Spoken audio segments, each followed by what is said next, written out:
Hello নমস্কার। আজ আমি আপনাদের সঙ্গে শেয়ার করব পাবদা মাছের সর্ষে বাটা। দেখুন আমি পাবদা মাছের সর্ষে বাটা কীভাবে করি। কড়াই তেতে গেছে, এবার আমি দিয়ে দেব সর্ষের তেল।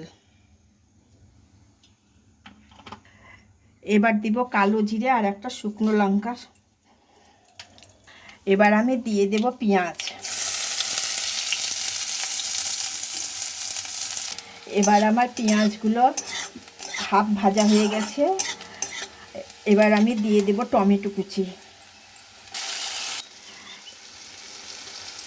এবার আমার পেঁয়াজ টমেটোটা ভাজা ভাজা হয়ে এসছে। এবার আমি দিয়ে দেব একটু নুন আর দেব হলুদ। এবার আমার মশলাগুলো ভাজা হয়ে গেছে। এবার আমি দিয়ে দেব সর্ষে।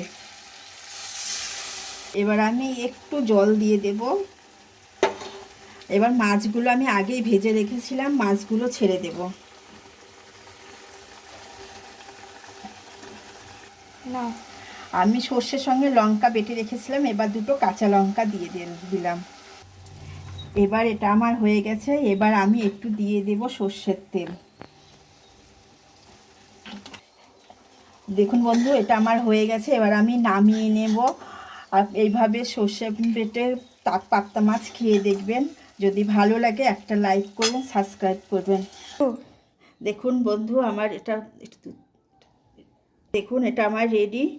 খেয়ে দেখবেন, ভালো লাগলে একটা সাবস্ক্রাইব করে দেবেন, লাইক দেবেন। নমস্কার বন্ধু, দেখা হবে আবার সামনের ভিডিওতে।